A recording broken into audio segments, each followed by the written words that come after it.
Good afternoon, everyone.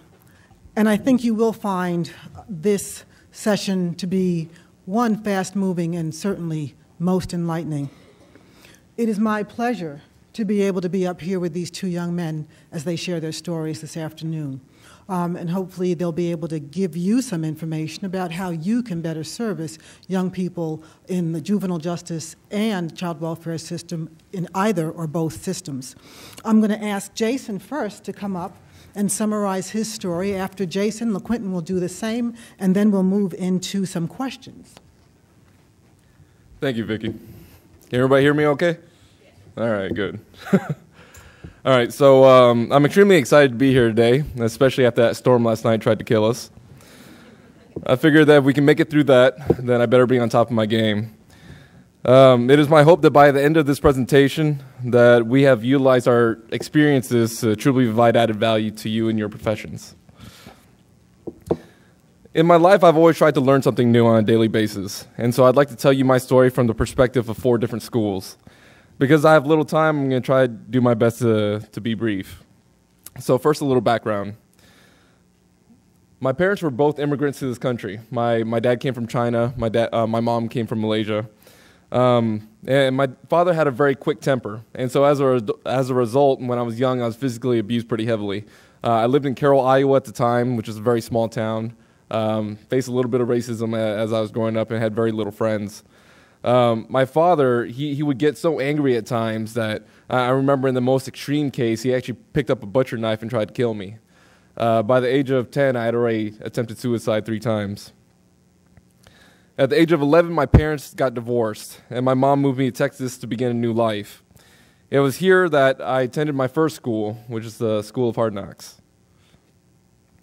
I acted out frequently and mixed with bad company. By the age of 13, I had joined a gang and started committing robberies. By the age of 15, I had graduated with a first-degree felony and a 12-year sentence, 3 of which I spent at the Texas Youth Commission. I affectionately call this the start of my career. I was enrolled in my second school at TYC. Over the course of 3 years, I earned my high school diploma, led Bible studies and GED mentoring, testified during the 80th Legislative Committee, and was publicly praised by Senator Whitmire. By the time I was released, I had already graduated into a law-abiding citizen, a taxpayer, and a grateful son to a wonderful mother. It was at this point, at the tender age of 19, that I enrolled into my third school, which I called the transition. Within 6 months of my release, I started my first business, Wang Innovations. 4 years later, I graduated from the University of Texas at Dallas with a master's in international business and an MBA in finance and accounting. Working with Catherine Rohr, I've had the opportunity to speak in front of audiences of up to 25,000 people and raise over $250,000 in private funding for nonprofits. Now I'm 24 and enrolling in a new school I call Life. I currently work as a system analyst at Ericsson, and my dream is to one day connect with someone to find employment as a management consultant at one of the top firms such as Bain, Boston Consulting Group, and McKinsey. And I'm looking at you guys. Throughout our presentation, there will be multiple opportunities to ask tons of questions. I truly want to add value through our presence here. We've gone through the entire juvenile justice system, and matter of fact, when I was going through the system, this was back in 2006, 2007, where there was a bunch of sex abuse and all sorts of scandals going throughout the agency, so I've kind of seen it all. So please, feel free to ask any questions. I really hope that we'll be able to affect some positive change. Actually, let me just say, I'm sorry, just because I do want to make sure everybody, please write your questions down. After LaQuinton speaks, then we'll take questions. Thank you. Sorry for getting you in trouble.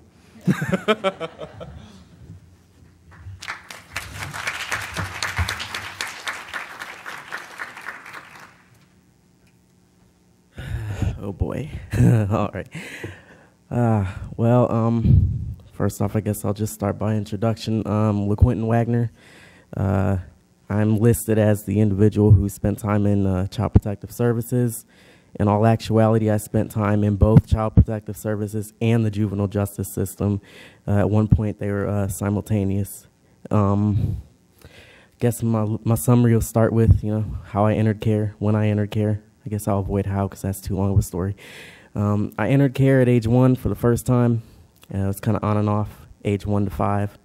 My mother wasn't able to do what she was supposed to do for various reasons. Age 5, I was placed in permanent foster care, and I spent 2.5 years in one foster home where there was some minor abuse. Age 7, an adoptive home was located for me, and I have 2 younger siblings. They also got adopted with me. And age 7 to 9, that went pretty well. Wasn't until later that I figured out it was because, CASA was still visiting and CPS was checking up on us. The adoption was finalized when I was 9. The agency stopped coming around, and everything did a complete 180. Oh man, they beat us all the time. Sexual abuse, neglect, starvation. It was bad. That's ultimately what it was. I had my own little acting out things, but that wasn't ultimately what ended put me in juvenile justice. It was mostly because I butted heads with my adoptive family a lot, and they decided they didn't want that trouble. I went to the police numerous times about things that I had been going through, and no one listened, but it scared my adoptive folks enough for them to want to get rid of me. So they got rid of me pretty quickly via the juvenile justice system. So I entered that system age 14, and I spent from 14 to 18 in the juvenile justice system. My age out, of course, happened 18th birthday, 9 in the morning, no resources, anything, and just kind of, for 2 years, fought through, trying to figure out what I'm going to do, how I'm going to do it, who am I going to turn to. Very, very, very dark and lonely time. I guess the reason why I'm really here is I'd like to see a lot of changes. I heard Judge Byrne was talking about, crossover stuff with, juvenile justice and foster care, which really, that hit home for me because my situation, I had 2 separate cases entirely. I don't believe the judges, the prosecutor, and my CASA workers or whatnot. I don't think anybody really, communicated with each other. They probably didn't even know that I was in, each system. And I think they would have, dealt with my juvenile situation a lot differently if they would have known that there was a lot going on in the background, as opposed to this is just some evil seed that was born evil. Wow, I'm having such a brain fart right now. First off, I would like to compliment everybody here. I love all the work that I'm seeing being done.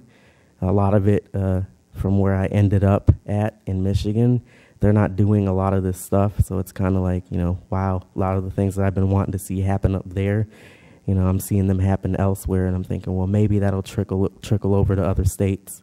I would like to see that happen. That'd be pretty cool. What my judges could have done, I think, well, first off, I wasn't even able to see them, so I don't know what they look like. That'd be the same with my attorneys.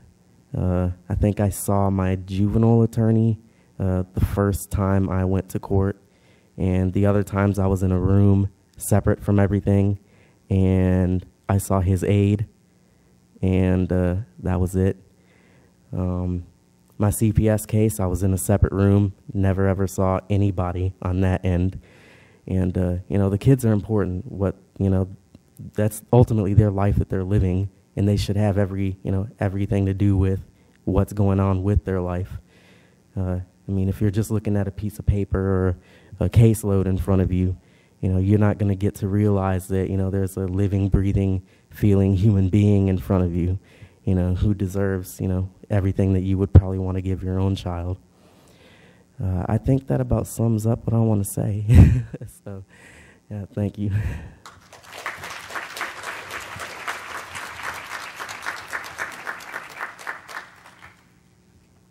So what I didn't say. It's appropriate that Jason went first and LaQuinton went second, and I'm sitting in the middle. I spent 38 years working in the juvenile justice system, 16 years running the state's Juvenile Probation Commission before retiring and moving over to Texas CASA. I moved over to Texas CASA because there were too many children in the juvenile justice system who may not have been labeled crossover kids, but certainly should have been in the Child Protective Services system, not so much in the juvenile justice system. And as both young men noted, the systems really weren't speaking to each other very well. I'm going to open it up now, sir, to the first question on the floor. And just say who the question is for, please. For both gentlemen, what services were provided, I think they're called PAL, post-CPS, when you're graduated from the program, and or through TYC when you're out, that you found most valuable? Yeah, sure. All right, so the question was post programs after our release, basically, right?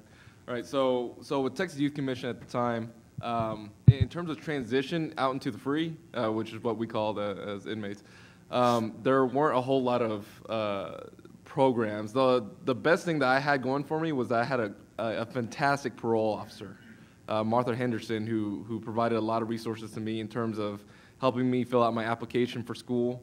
And there are a lot of soft skills that you lose while you're incarcerated. So, for example, I didn't know how to interact with people. I walked around and I mean-mugged everybody. I didn't know how to sit down at a dinner table and interact with strangers, or just those social skills that you need in order to be successful out in the world. And she was one of the people that helped me kind of get that transition from Giddings or TYC over to the real world. The second thing was that I was very fortunate because I met two people that have been great mentors in my life and also close friends. One is Will Harrell, who was the independent ombudsman for the Texas Youth Commission, and also Catherine Rohr, who was the CEO of the Prison Entrepreneurship Program.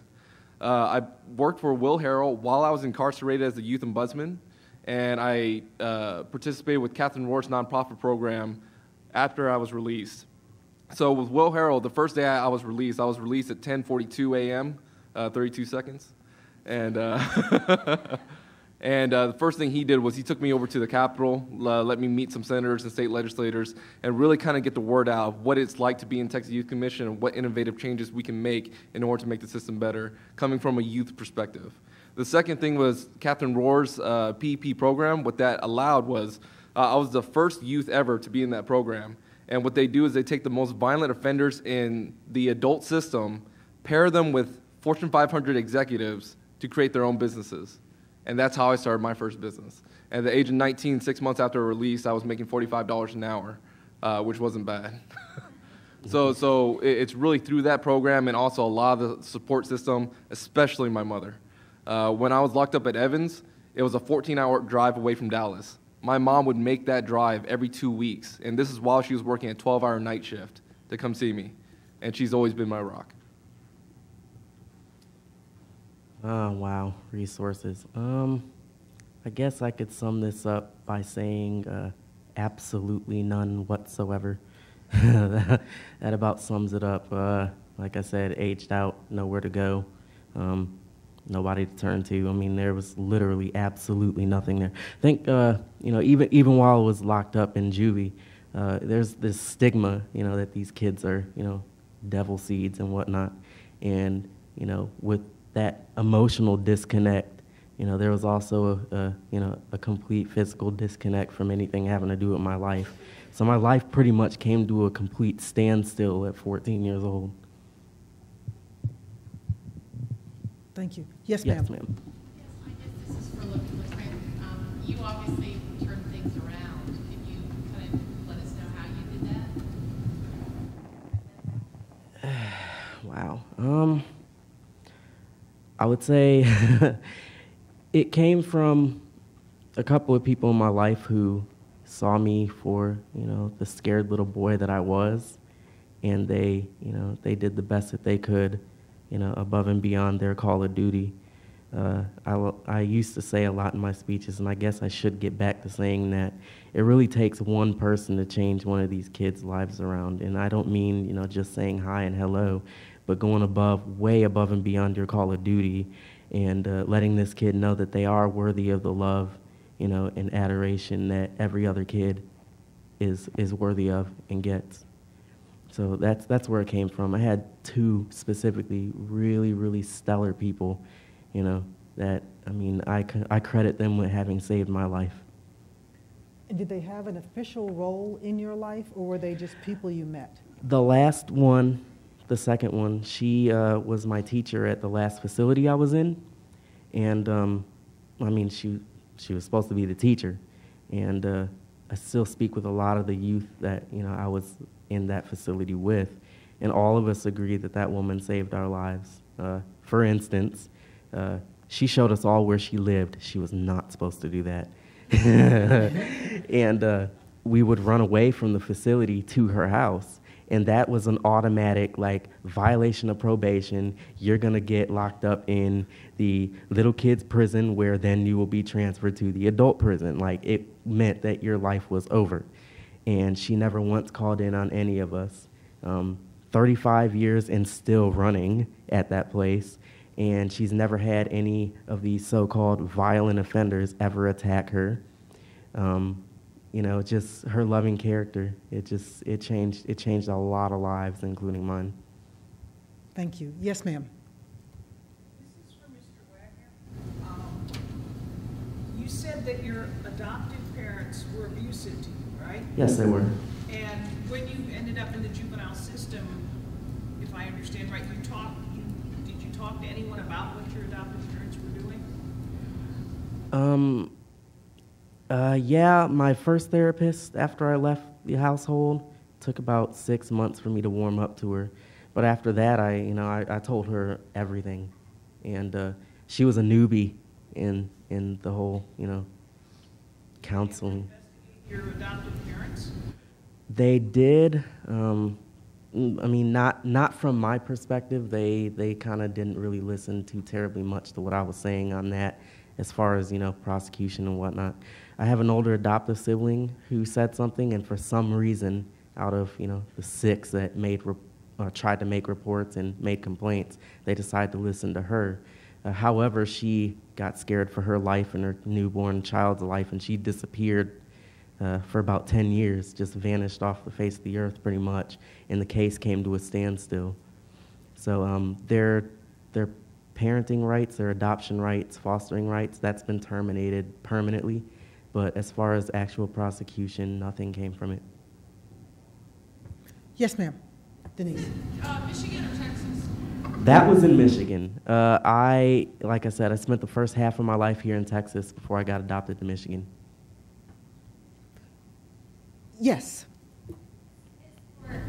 Jason, you mentioned that you were gang affiliated before going to TYC. One thing I hear often from kids that I represent, that when they go to TJJD, it's very difficult to break away from the gang affiliation because people that they knew in the free are in there with them. What strategies or supports were helpful for you in breaking from that gang affiliation? So the question is, how do I separate myself from the gang while I was incarcerated and also out, right? For me, I remember at one point my true realization that I need to get out of this life was I got into a fight and I went to security. And security is like an 8 by 4 foot room with a steel door with stained-colored bricks.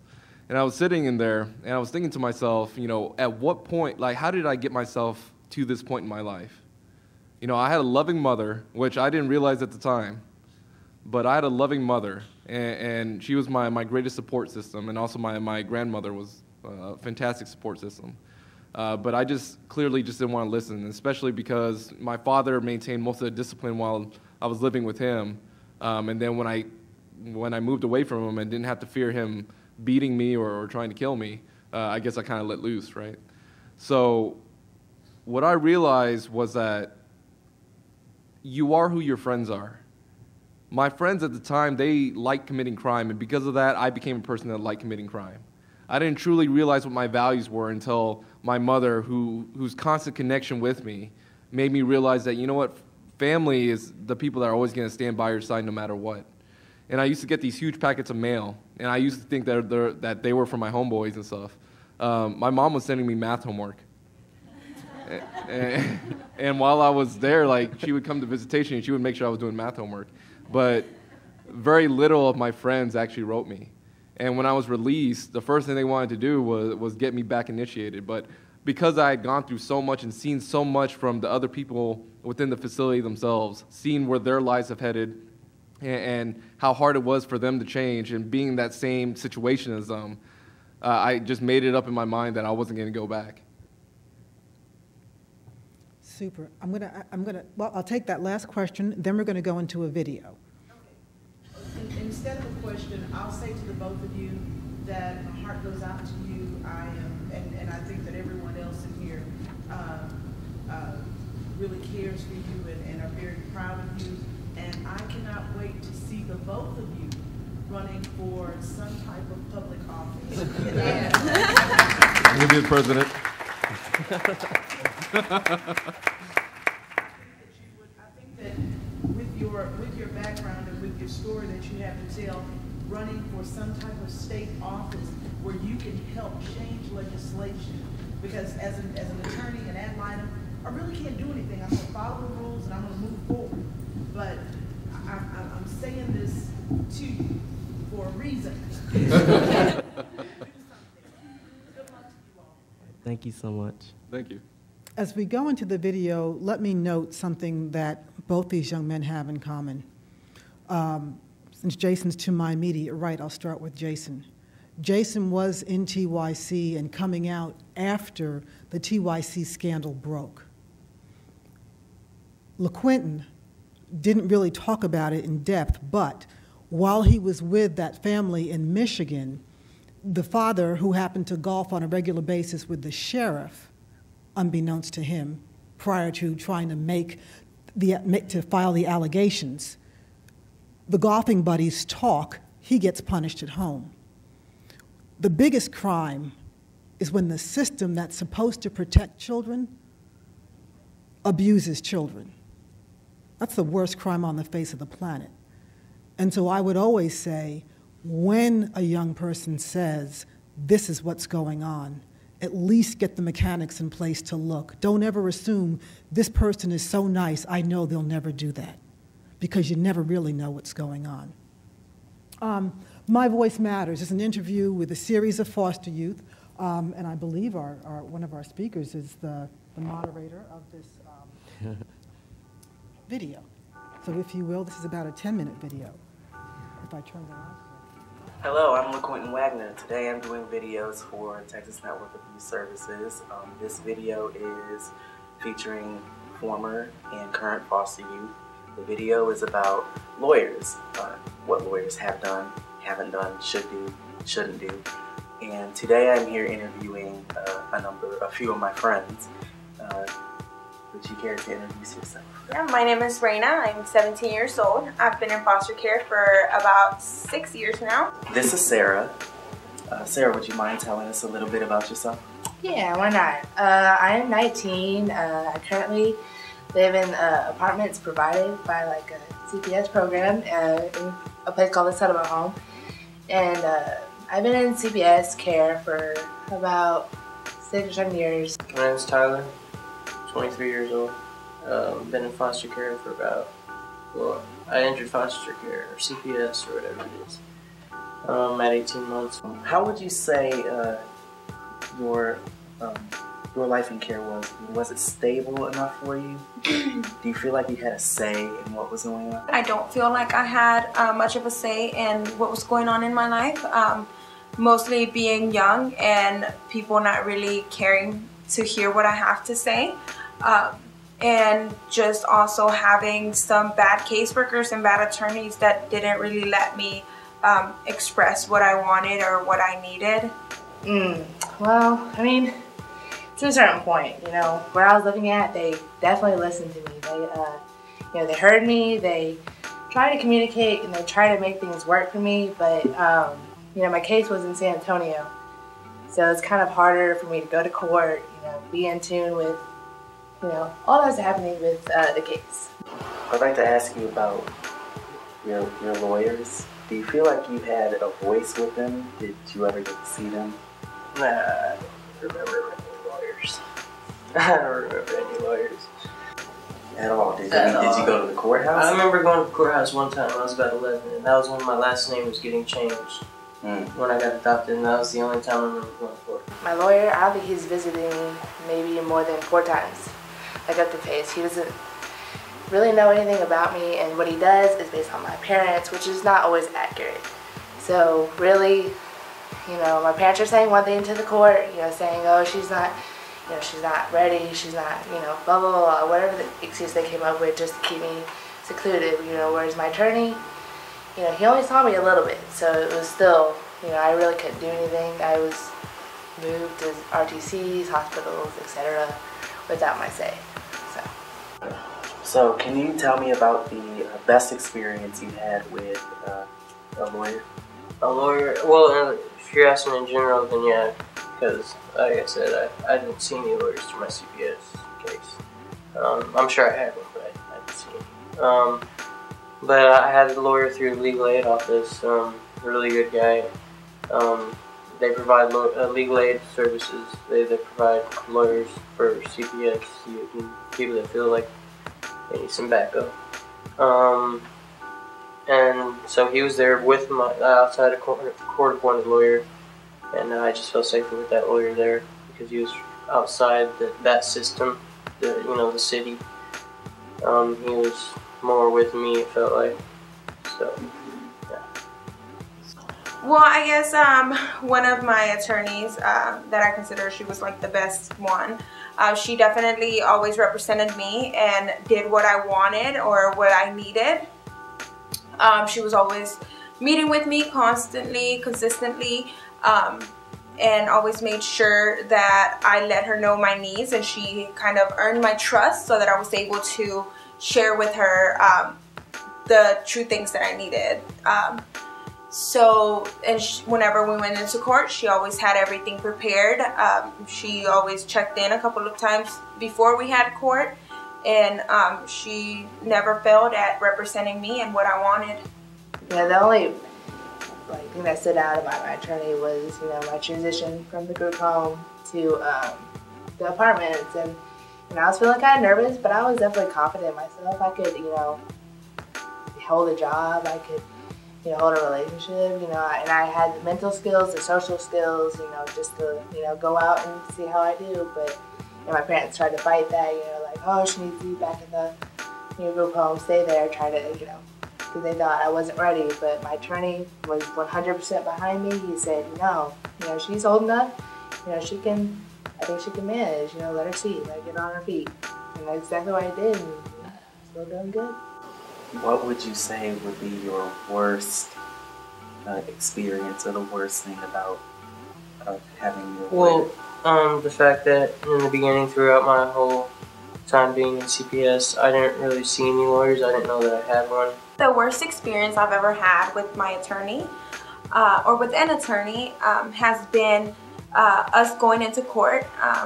Well, not only us going into court and them acting like they know me and standing up and telling the judge that they knew exactly what my needs were and what I wanted, and practically lied to the judge because they had just met either 5 minutes before the court hearing and only spoken to me for about two minutes.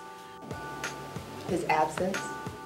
I mean, I maybe saw that guy maybe 4 times, and of course I was 13, 14, and it's like and so many decisions were made, so many things were talked about, and I don't hardly know any of them until after it happened or until it was decided, and then they decided to inform me.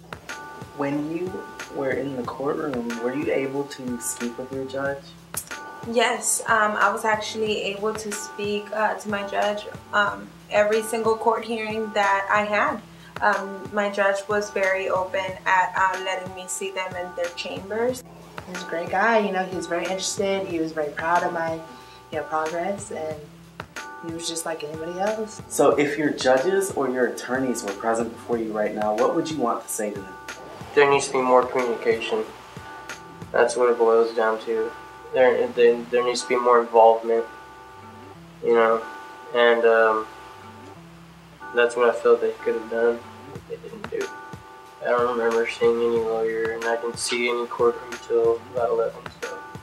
I mean, not every CPS kid is a failure. You know, there are very successful CPS kids, foster kids, even just kids in general, you know.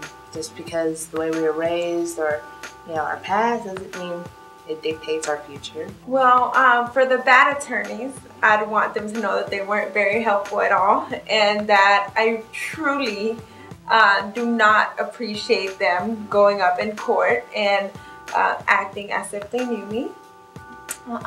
For the good attorneys that I've had is not only keep on doing what you're doing, but that thank you for always being interested in me and in my life and helping me with my needs and wants.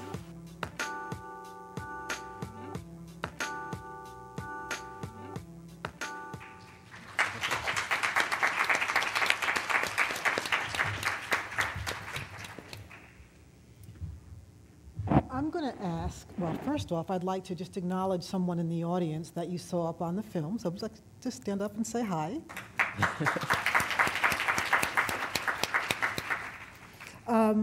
I'd like to ask you both. Actually, I'd like to start with you, LaQuinton, because you interviewed everybody for this film. Are there any other thoughts or things that you would like to say to the attorneys sitting out here that either reiterates what was said there or something that wasn't said that you'd like to share? I would first say that, the youth that were speaking in the video obviously are quite engaging, funny, to the point, smart. They know what they want, they know what they need. And when you're going through heavy things like kids in foster care and juvenile justice system are, you kind of grow up faster and you'll know a lot more of what you need and what you want than your average kid would. Therefore, I think there should be more allowances for listening to these youth, because it is their life that they're living, And another thing is, you see the youth that were speaking, and you just got to understand a little bit about each of their characters from how they talked and the way they think about things. And that's the same with every kid out there. And I would hope that you guys would want, now that you've seen that video, to spend some time one-on-one with each of the kids on your caseload and get to know them as the individual that they are instead of the caseload that's in a file in front of you. Thank you. Jason. So I actually had a conversation with Tracy Lems a little bit earlier, and she gave me a little bit of insight. So while I was watching the video, the main theme that I heard was little time and very little communication. And I think that as an attorney, it's a very difficult position, because I understand you guys have lots of cases. You guys don't get enough thank yous, and it's not enough time to really spend time with the client, right? But I had two attorneys, during my incarceration, and I didn't have the greatest experience with the first one. It was kind of based on the same thing. So I'd like to introduce a concept that she talked to me about. And it comes in the form of a triangle. And on 3 different points, one is the juvenile justice industry, I guess. The second part is family, and the third part is youth. If you affect any 2 parts of that, you affect the third one. So for example, if you affect juvenile justice and youth, then you affect the family, right? If you affect the family and juvenile justice, you affect the youth in turn, right? And so to me, I don't like to leave with the idea of, this is just a problem without coming up with some sort of solution. And so I have a couple of ideas, and these are just ideas, of course. But I think that one part for me was that the bad experience with my attorney was my mom was going crazy whenever I got locked up. And she was crying, she was hysterical, and it was that portion of, the attorney didn't really spend a whole lot of time with my mother, letting her understand what the process was, so that way it would kind of leave her, right? And I think that with a lot of youth, if they see their parents going crazy, they're going to feel like they're going crazy. And so one part to alleviate that portion without spending a whole lot of time of your sole resource on the client side is an FAQ page or maybe some sort of video, right, that allows parents that don't understand the process to see what's going on without you having to presently be there. The second thing, and of course this is a legal question, I don't know the background on this, but also family groups too. I think that parents that are going through the process that can that can speak to each other and kind of understand, you know, what the other person's going through, that also kind of builds more of an understanding for them, for their child, and also I think would make the process a little bit easier for their attorney too, because now you're not dealing with a hysterical parent. Instead, you're dealing with a parent that's a little bit more educated. The last thing that she told me about was the Texas Young Lawyers Association. Now, I'm not too familiar with that group, but I understand that they're putting out those type of educational materials. And so if you guys are interested in maybe doing some of these ideas, or, you know, I'm always open to working with you as well. But that might be one resource to go look at to hopefully make the process go a little bit smoother. Thank you. Questions? Comments? Yes, ma'am. I'm a judge who hears CPS and juvenile cases, and I live in a big jurisdiction, and until recently, none of the kids were ever brought to court on the CPS cases. We've started to do that. I find that that's really affecting the outcome of cases, but I see kids in two different ways, and so I'm interested if you think this would make any difference at all. I see them both during the hearings, you know, the parents are there, whoever else, the lawyers are there. I also see them if they would rather talk to me in my office, in my chambers, I do that as well. Do you see that as being any different in terms of your ability to talk to the judge? If you had a choice to make, or do you see that as making any difference at all to your ability to express yourself to the court and let the court know what it is that you want? Wow. I would say, firstly, youth really, I guess, in my experience, I really didn't know exactly who was making the decisions in my life, you know. So speaking to a judge back then, I mean, it wouldn't have mattered much to me, you know. I just feel like overall just speaking to a judge would change the outcome, because it would, you know, give, you know, the judge an opportunity to see, of course, see the individual as opposed to the caseload. I think if it was made clear to the youth that, you know, this individual is going to make the ultimate decision, then I feel like personally it would be best to speak to the judge in a private setting, away from, you know, any other distractions. And you know, I'm more of a one-on-one person. I think a lot of youth, you know, would prefer not to share intimate details about their life with multiple people.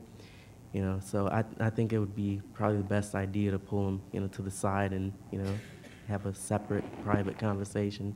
You might get more out of them and get a better outlook on, you know, what needs to really be done. I look at that from three different perspectives. One is the maturity of the child, second is the relationship to the parent, and third is their feelings at the time. And so what I mean by that is that the maturity of the child, if the child, and I guess maturity and the feelings at the time kind of go hand in hand, if the child does not or cannot understand the situation that they're in, then they're not going to be able to communicate with others.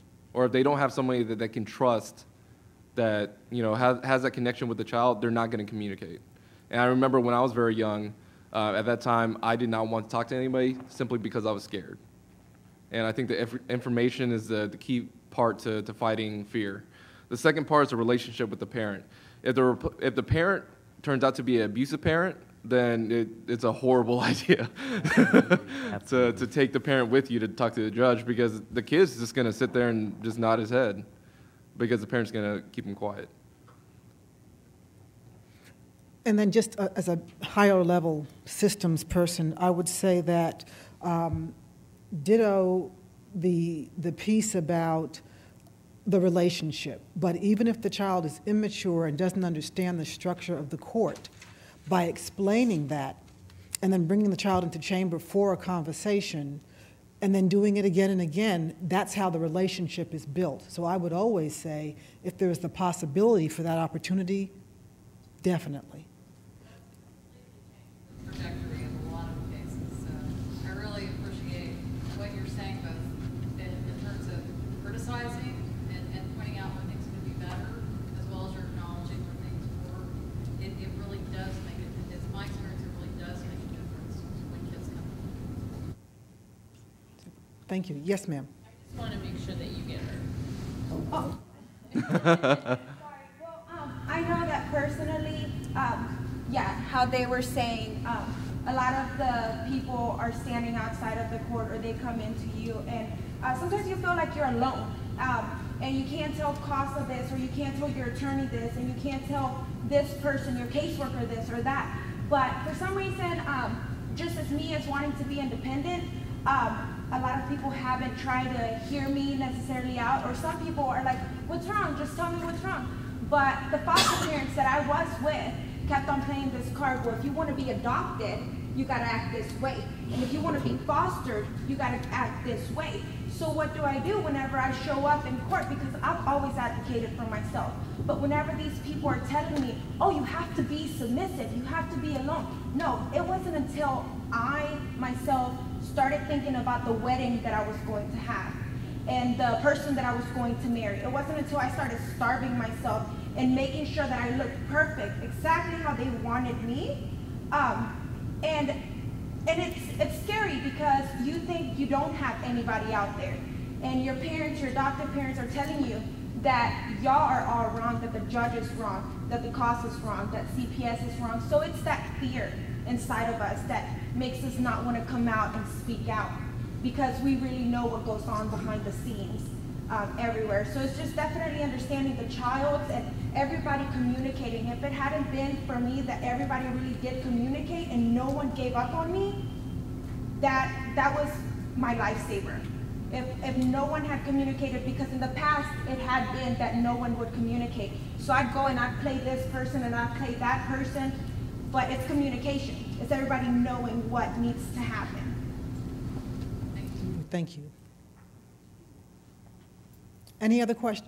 Yes, one and then two. I'm just wondering, is that video available online somewhere? I'm a law professor. I'd love to show it to my students. Super. Thank you. Yes, ma'am. How do you all, and Ms. Reina as well, how do you all deal with the emotional issues once you age out the system? I had my family all growing up, and I still, have to go sit on people's couches as needed. And so I'm wondering how you all handle this. You all are very young. Y'all are babies. And I just want to know, how do you get through it? Once you age out the system, you don't have anybody around you, and you've got these emotional things that you're dealing with. What do you do? I'm going to say firstly, years on the earth wise, yeah, we're young. Inside, we're 90. Wow. I don't know. I look at it as really luck of the draw. I'm pretty strong mentally. I can't say the same for my sister. I'm kind of going through right now watching my sister break just mentally in every way. It's really, really hard to watch that deterioration happen, and know that there's a high possibility that she may never ever be whole again. It's just, for me, it was luck of the draw. I just got lucky and got a strong mind. So All right, so, well, while I was at Evans, I don't want to make this a long answer, but while I was at Evans, I did GED tutoring classes, right? And so I was a trustee at the time. The staff trusted me. They gave me a little group room, and I would invite all these gangsters to come in and learn GED math, right? And so the thing about these guys is that, for example, one of the guys, his dad was a gangster, his granddad was a gangster, his whole family was a gangster. He grew up, he knew that he was going to be a gangster, he was going to go to jail, he was going to die in jail. That was his life. But when I took him into the room and I taught him math, and he started to finally understand it, that's when things started to change for him. And so I think that, the question is emotional issues when you leave the system. First of all, after you spend a couple years in the system, you start becoming institutionalized, because I personally was very scared about leaving the system. And I did not want to leave because I didn't feel that I would be successful once I left. But I think it's that ability to learn and to accomplish things that gives you the confidence to reach out for more. And once you learn and you're able to accomplish things, and other people are starting to see you as a person that isn't dictated by his past, but rather is seen as somebody who's dictating his future, that gives you the confidence to leave those emotional issues behind. Thank you. Last comment, Raina.